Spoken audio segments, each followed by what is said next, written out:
In this video, I'm going to talk about editioning prints. This can be applied to any type of artwork in print form, paintings or drawings that you have turned into digital reproductions or giclée prints, or any type of printmaking method. In this video, I'm making Lino-Cut prints. There are a couple of ways to think about how you can do this, and I'm going to show you this with a series of Lino-Cuts I recently completed. I filmed the carving process for these Lino-Cuts, and I'm going to start by sharing a bit about that process and little tips and tricks about carving Lino-Cuts. When I transfer my image to my piece of soft cut linoleum, I put my sketch pencil side down and use pressure to transfer it to my block. You can draw directly onto linoleum, but I'm very chaotic in sketching and I'd rather just transfer a finished sketch that I'm happy with to the block instead of making it all messy. I then go over my pencil transfer with a pen so that it won't smudge away as I carve. And one of my favorite carving tricks is to turn the block as I carve rather than turning my hand with the carving tool in it, as well as repositioning the block before I start to carve so that I'm pushing away from myself with the tool or pushing it in a direction that is comfortable and stable. People have definitely gotten on me for carving towards my fingers before, which is understandable, but my tools are very sharp and my lino is very soft. I'm barely putting any force behind the tool. I haven't cut myself since I started and when I was using hard linoleum. So if you are a beginner or you are using materials like hard lino or wood that you need to put some force into carving it, always make sure you're carving away from your hands and your fingers. After I've carved around or over my original sketch, I will cover that area with Sharpie so that I get a better idea of what I have carved, if I missed anything, or like in this part of the carving, I want to be able to see the details of the grass blades as I carve them, so I cover it with Sharpie first. You can always pre-stain your lino with acrylic paint, gouache, or ink, and then sketch over it and carve as well, but this is just my personal preference and method.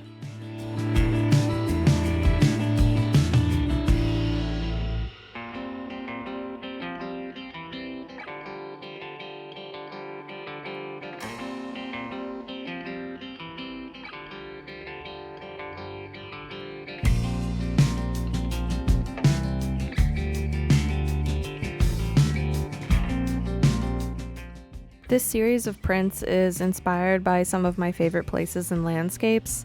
I made each of the figures look out at the landscape that they are standing in front of, and I tried to explore different types of activities that bring me joy, like surfing, swimming, hiking, or spending a day at the beach.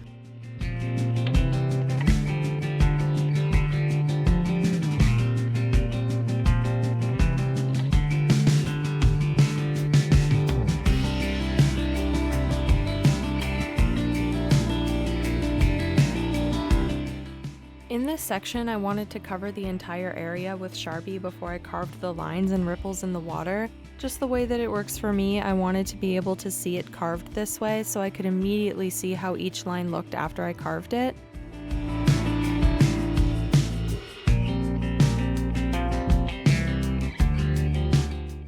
When I carve out the water lily, I carve in between the lines of my drawing, so I didn't want to cover it with Sharpie until I had carved out the petals first.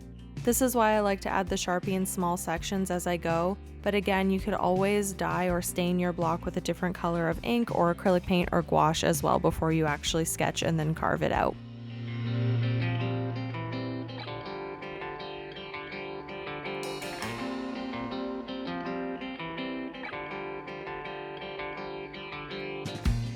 For this carving, I wanted to carve around my drawing lines completely before I cover everything with Sharpie, so then I could more easily remove the area inside these rocks that I wanted to remain white. This is just again why I like to use the Sharpie method in the way that I do it, so that I can add it as I need it and as it makes the carving make sense to me as I work on it.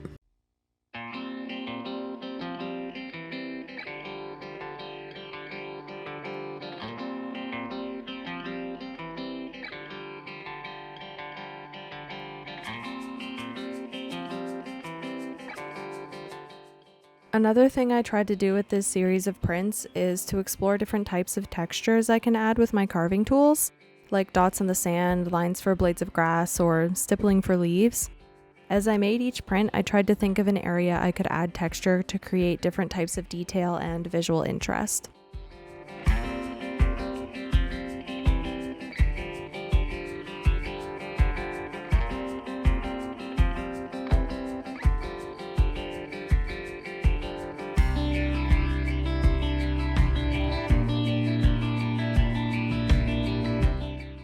random tool I find helpful is an old toothbrush, which of course has been cleaned and is now only used for art making. And I use it to brush away the little crumbs and strings of lino that pile up within the carving as I make it. You can swipe them off or tap the block to remove most of them, but sometimes there are these pesky ones that don't want to let go, and the toothbrush takes care of that. When I carved the dot-like texture into this carving for the leaves on the trees and the shrubs, I found the toothbrush really helpful to detach the bits I carved away and brush them off of the carving.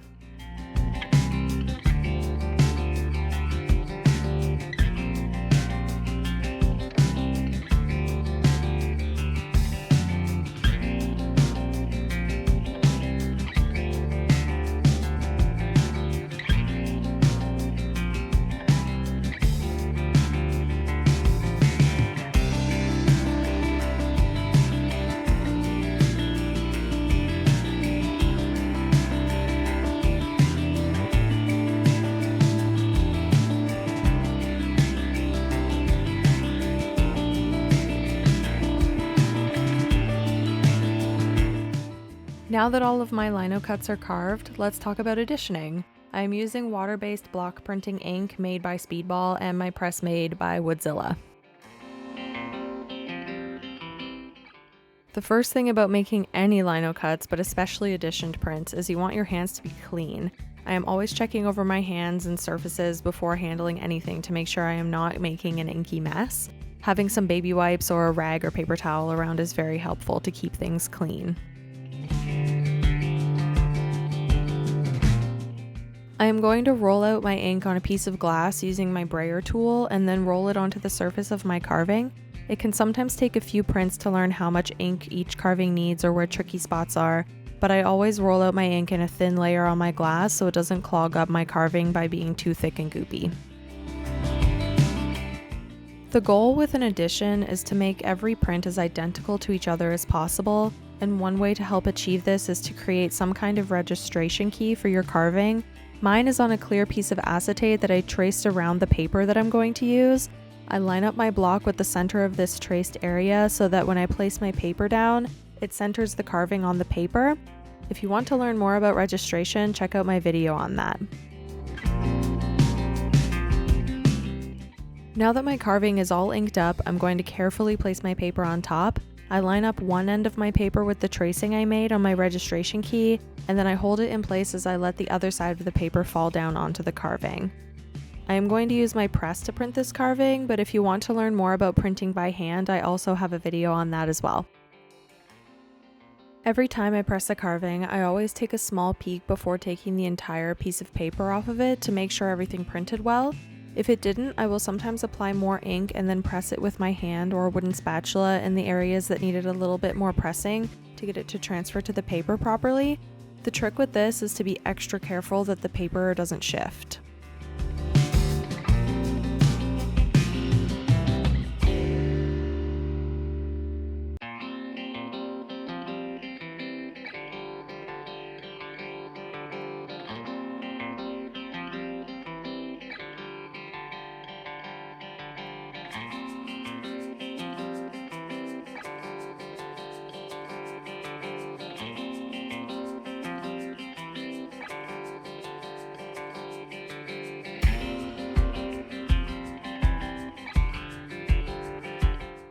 When I look over this print, I can see that it has printed evenly, and I can see my details and that there wasn't any shifting or smudges. When additioning prints, the goal is to have each print be as identical to each other as possible, so I will use this print as the example to try to follow for all the other prints I make. I am going to compare some of the prints that I made on my way to creating an edition of prints for this carving to show you what I look for when creating identical prints.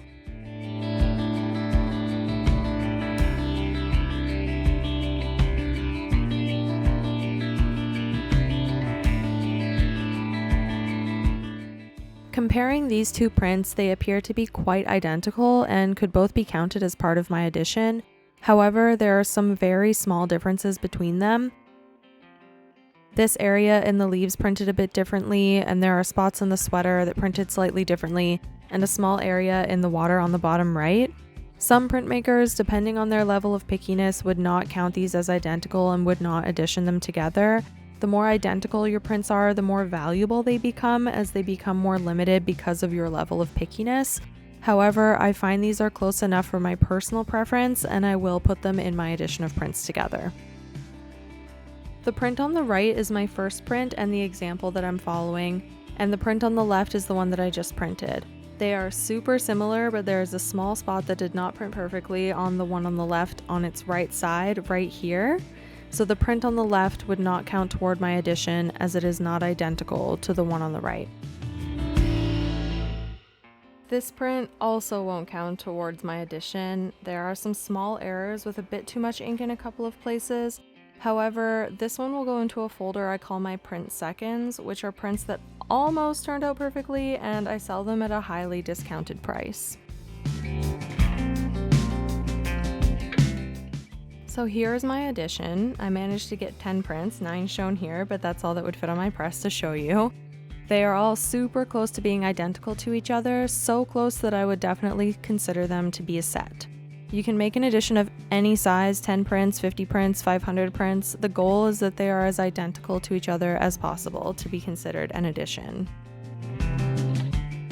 This is the first print that I pulled from this carving, and I don't think it will be my example that I will follow. A small area in the water detail filled in a little bit too much, so sometimes the first print is not the best one, and it won't be used as the example to follow for the rest of the prints. I mentioned earlier that you have to spend a little time figuring out the right amount of ink and printing process for each carving. This one was giving me some trouble printing it on my press, so I ended up hand printing it, and I recorded that process here to show you. When I print my blocks by hand, I follow the same process of rolling my ink out onto my piece of glass in a thin layer and then rolling it onto the surface of my carving. I place my paper on top, and then instead of running it through my press, I use a wooden spatula to massage the surface of the paper to get the ink to transfer from the carving to the paper to make my print. If you want to learn more about the intricacies of printing blocks by hand, you can check out my video on that as well.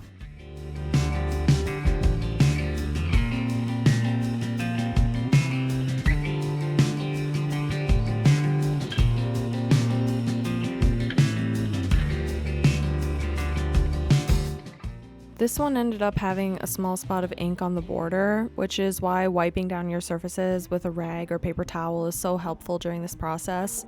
Always got to be checking for sneaky ink that isn't where it should be. But for this print, once it's dry, I can take a little piece of sandpaper and remove this small dot of ink off of the paper.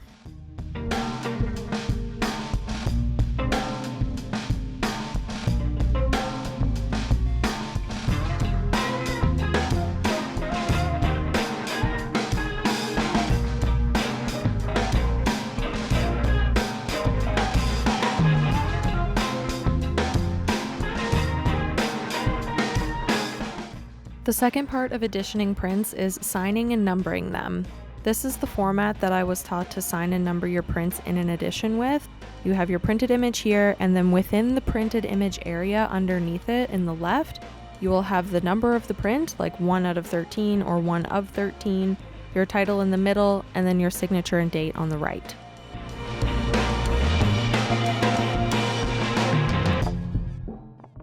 So here is my edition of prints. You can individually sign each one, but I like to stack them and then number and sign them.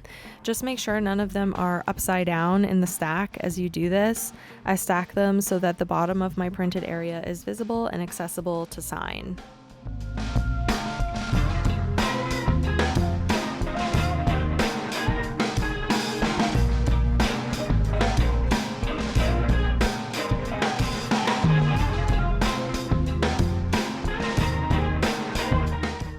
It is important to use something archival when signing your prints, like a pencil, and not a pen, Sharpie, or marker, because these tools, aside from the Micron pen, are not archival and they will either fade, change color over time, or bleed into the paper.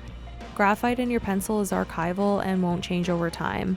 I personally still won't use the Micron pen in case I make a mistake in signing the print, and I like that the pencil is lighter so it won't stand out as much and distract from my image. I want the signing and numbering to be visible, but I don't want it to be so bold, so the pencil also makes that possible. I'm using an HB pencil as well, which is light and won't smudge as easily as other pencil hardnesses. I would stay away from B, 2B, 4B, or 6B pencils as they are too soft and smudgy, but HB, H, 2H are great. So I will count my prints. I have 10 prints here, so I'm going to number them first. I'm going to keep my labeling on the inside of the printed area at the bottom, so I'm starting on the left side of the printed area underneath instead of the left side of my paper. So the first will be 1 out of 10, then 2 out of 10, 3 out of 10, etc. There are 2 ways that you can edition prints: open edition and limited edition. When you number the prints, you are creating a limited edition. So with this set, I am saying there are 10 prints and there will only ever be 10 because I numbered them 1 out of 10, 2 out of 10, 3 out of 10, etc. When you make an open edition, which is what I typically do, you don't number your prints at all, so you can keep printing them and you don't have a limited number of them. In an open edition, I put my title on the left and my signature on the right at the bottom of my print. Now with this one, I'm going to title them and I'm going to put that in the middle, and then I will add my signature and the year on the right side.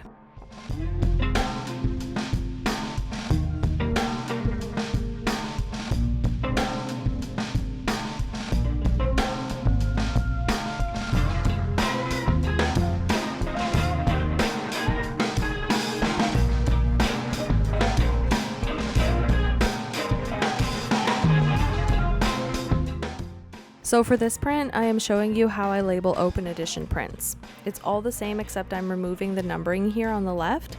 Some people will move their title over to the left and put their signature on the right, or some will still title in the middle with their signature on the right. I like to put my title on the left and my signature on the right when doing an open edition, and I don't need to do the numbering system that I showed in my example earlier.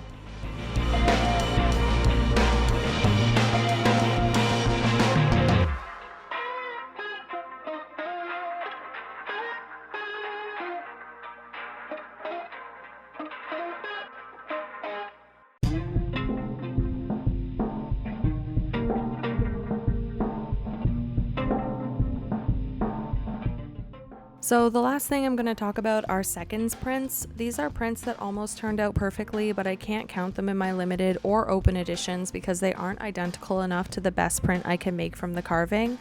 I save these up and then offer them at a highly discounted price, and I let buyers know the imperfections in the prints so that they are aware of what they're purchasing.